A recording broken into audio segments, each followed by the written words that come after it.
Alright, so I'm trying to put together a repro test cart. And what I mean by that is I'm going to put sockets onto this TLrom so that when I burn chips, I don't have to get them all soldered on there before I know that the chips that I burned are okay. And it's because of this one. I just put this together and it didn't work. And I went through all the wires and everything and it looked okay, but I thought, well, maybe it's my flash chip. You know, it seemed to write okay and everything, or it could even be this one, I don't know. But it's a lot easier. I've done this before, you know, to have a socketed one ready to test. That way, if you got a set that you know that's good, you can try, you know, a good prog chip with an unknown char chip. So, and basically, I was using info off ROM Laboratory, and I wasn't super happy with it. But in the old days, this is how you did it. You would bend up pins and run wires across everywhere like that. You know, and that's fine if that's the way you want to do it. But I had problems with the board sitting down into the shell at all without hitting those wires. And you can force it in there and it'll go, but you gotta use some really thin wires, and you can reroute all these wires a little better and not have to go over the top of the chips. But what I started doing was cutting traces and running this little magnet wire that I use from the pins and the holes on the back, and that works out really, really well. But I can't figure out why this isn't going to work, so I'm going to desolder these chips and hopefully test them in this once I get it going. Obviously, your first step is to desolder the prog and char chips, the original ones. But one of the things that I like to do is to actually drill out the via on whatever pin I'm trying to isolate. And some of the first pins that you're going to isolate are 30 and 31 on the prog chip. This is a prog, this is char. This is 31 and 2 right here, and they're all connected to 5 volts. And these outside 4 holes aren't even used usually, but you use them if you're going to put in a 1, 2, or 4 meg chip. So I'll end up drilling these 2 holes right here,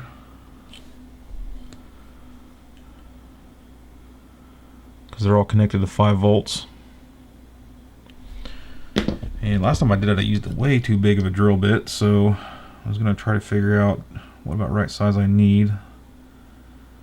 Looks like about an 0.55 type range. Let's see if I've got something like that. Well, my drill index is showing that the 1/16 is an 0.62.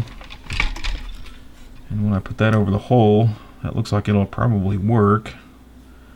Could even go just a slight bit bigger. I think I was trying to use a 3 mil, and that was just insanely large, and I screwed up a couple traces. That's what this wire is on here on the front. I had to solder it to the contact right there, and then go to the pin I needed, because I had drilled too large of a hole trying to separate, again, pin 30 on the char, which was probably 5 volts again. Yeah, and it took out the trace right next to it. So hopefully doing it this way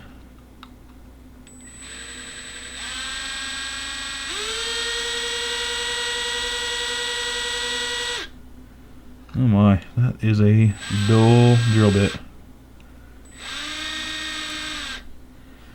You know, and I think I do need to go a little bit bigger, because it's just want to dig down into the hole, which is fine. I guess it's not trying to take out any traces, and there is one going right around that thing, and you can always just kind of pick off anything else that's on there you don't want on there.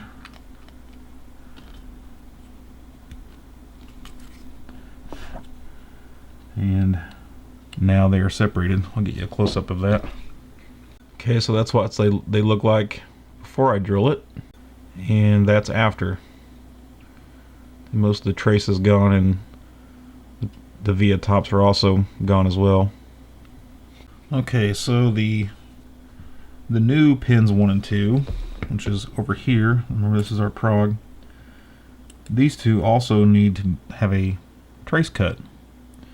Now there's a trace on the top side, but as you can see it just comes up here and then it just ends on the side of the board. I'm not really sure what that was for, something to do with how they were made.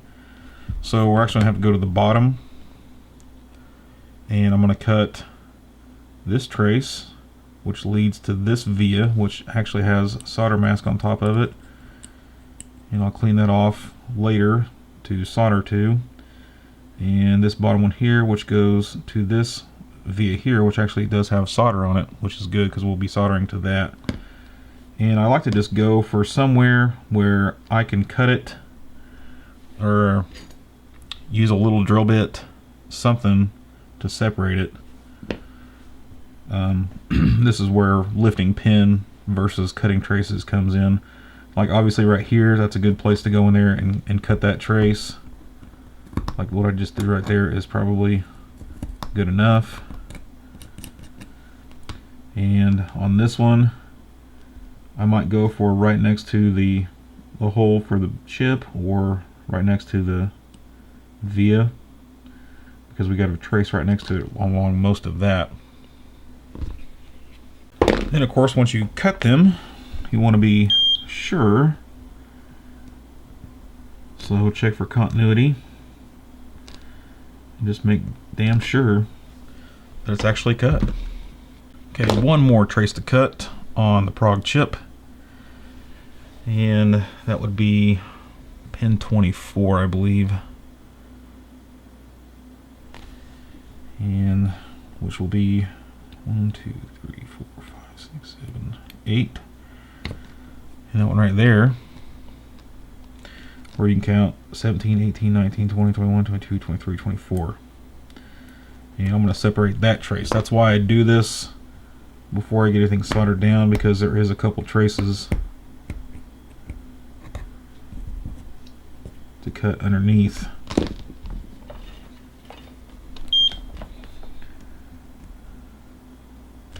You'll notice I do that before I go in testing. I just make sure I'm in the right mode on the meter. You want to go in there and say, oh no, I don't have continuity, and then find out later that you actually did because you weren't in the right setting on your multimeter or something like that. Okay, on the char side, pin 30 again needs to be separated from 5 volts.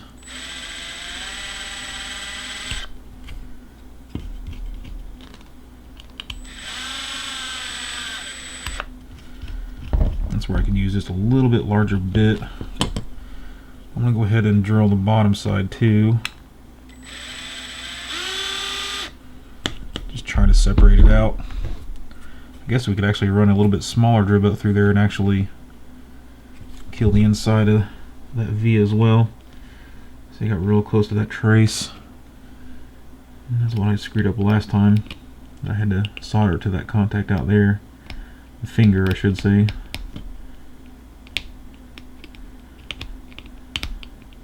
I just don't want that pin of the socket to touch anything. It could be 5 volts right there.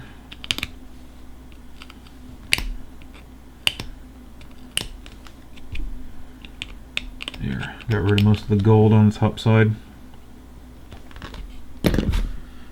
Now the next one. Okay, so pin 22, you can see the big thick trace there. It needs separated from that trace.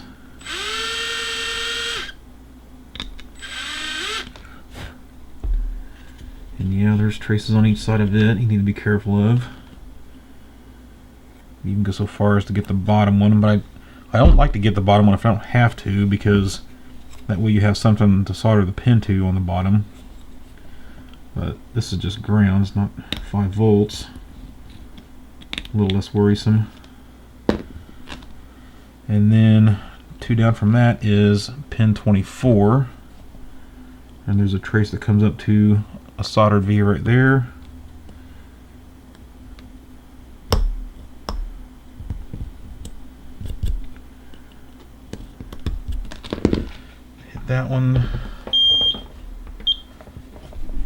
test.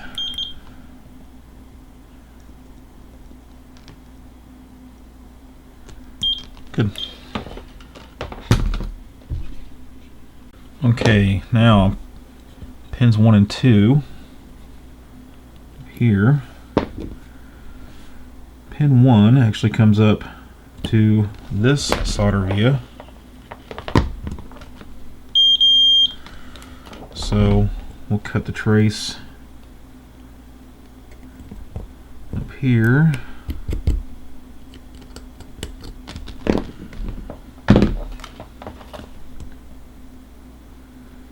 Good. And pin 2, it's just a little tiny trace between it and a solder via right here.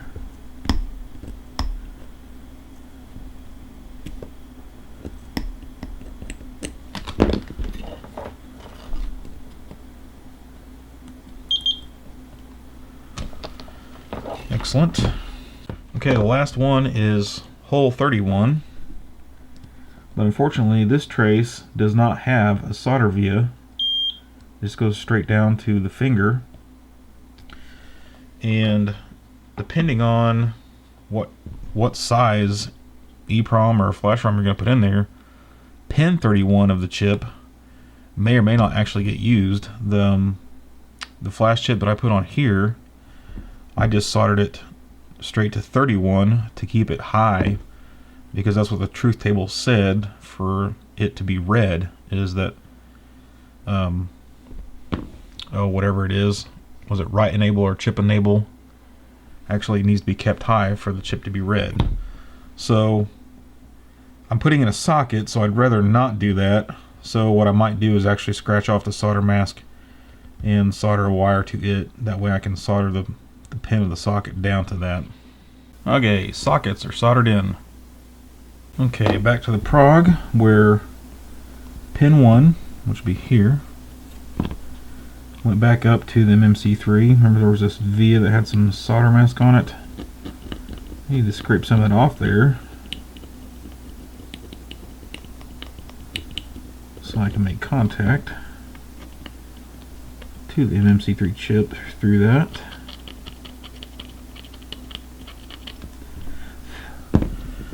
Put some flux on there. And I also like to flux my magnet wire before I put solder on it. That's just how magnet wire works. You get it hot and the coating will melt off.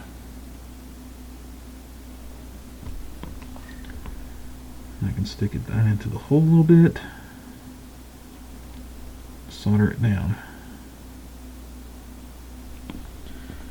Now I'm going to come down and connect that to pin 30.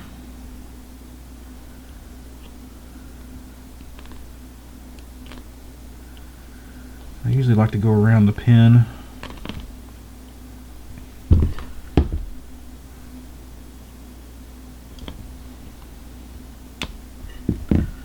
and cut it. Flux,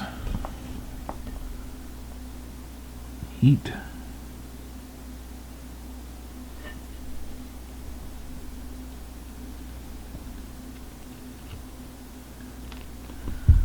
sometimes I like to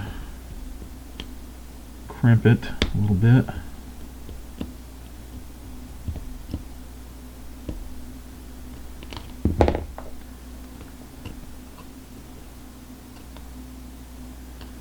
Like so. And of course you can check your work again. Try to touch either the socket up here, or I guess if we knew exactly where that went, it comes underneath the chip.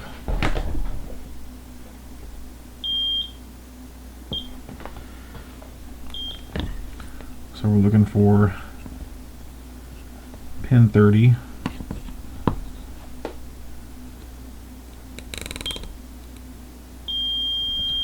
Looks like 1, 2, 3 in there. I'm going to count all the way around. I can't remember how many pins that is. So we have continuity there to the MMC3 chip. That's good. Now we move on to the next. Okay, now hole 2. If you remember, we cut that trace and it led down to this solder view right here.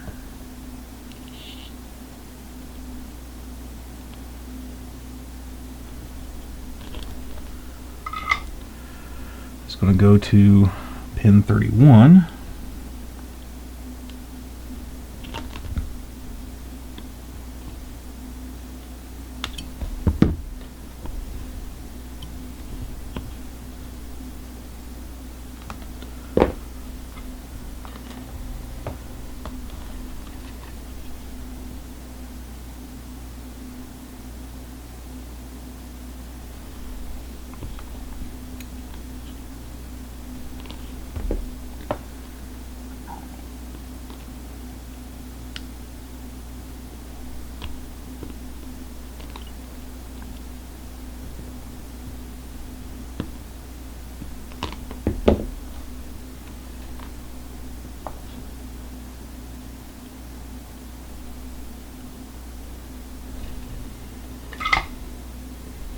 Okay.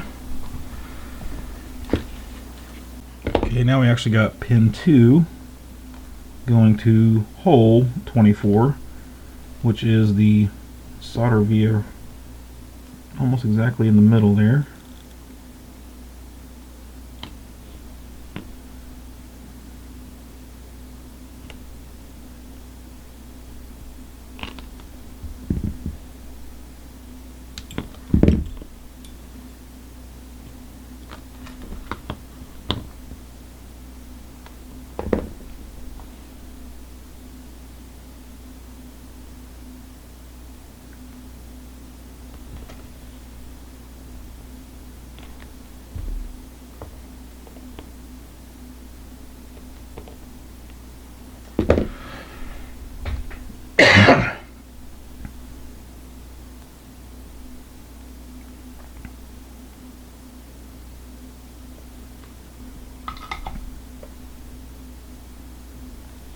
Might be a little hard to see, but I didn't solder it all the way down against the board there because I was afraid a magnet wire might be touching that solder via right there.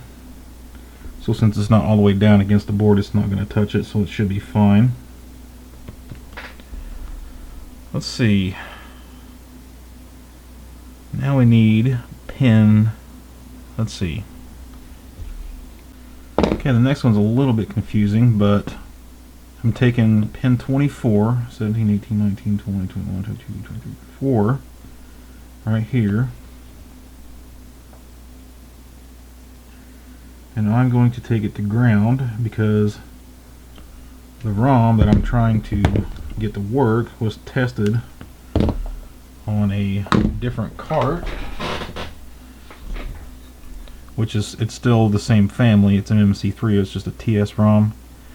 And right there, that wire right there goes to ground, so that's what I'm going to do on this one. But I have seen it where it just loops over and connects to 22, and I don't know if it's for specific games or what. But I'm going to stick with what was working on the other test cart.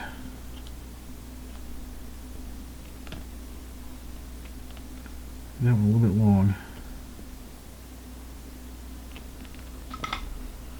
Okay. Okay, on the char side, we're going from pin 2 to hole 24, which was that middle soldered via.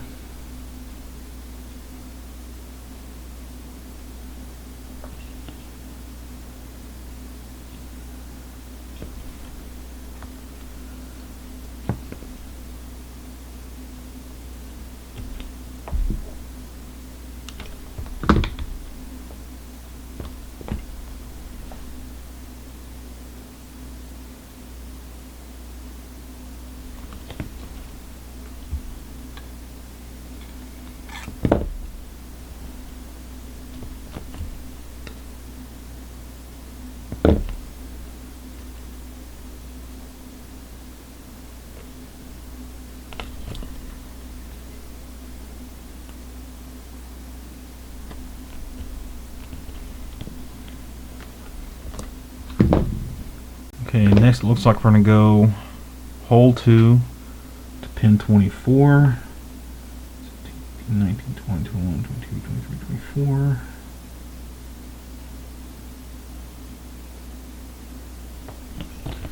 Remember, hole 2 was that soldered via right next to pin 2,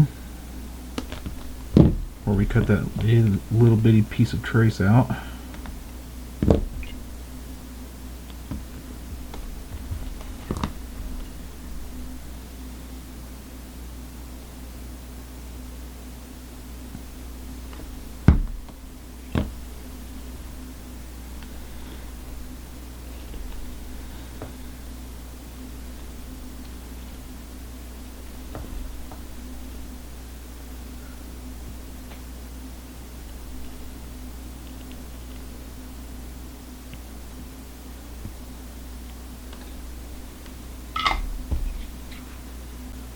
Okay, now pin 30.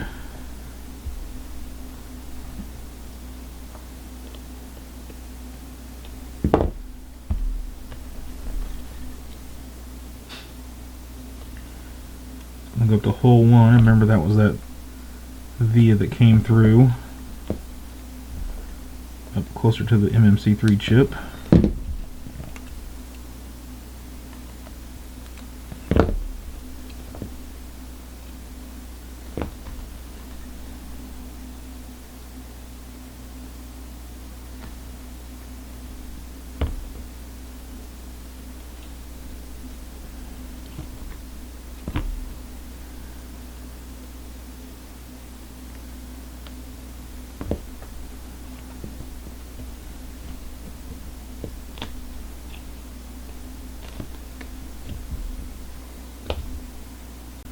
Okay, so now we got to do pin 22 to hole 31, and since it was a socket and I put the pin through the hole to solder it down, I had to cut the trace, so I'm actually going to have to go and solder directly to the finger.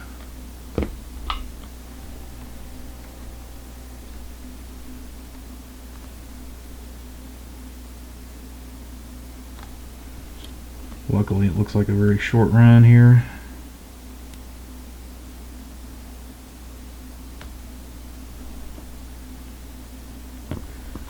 You don't need much, but I kind of expected a little more than that to stick.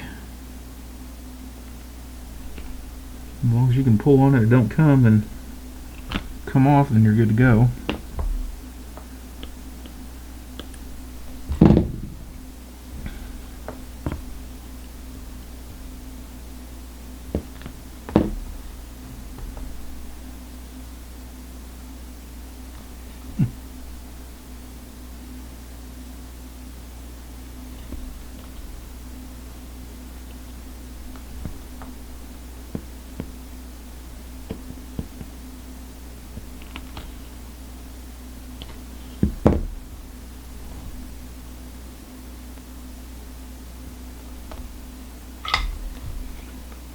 Alright, so that's it. Put the EPROMs in and go test it.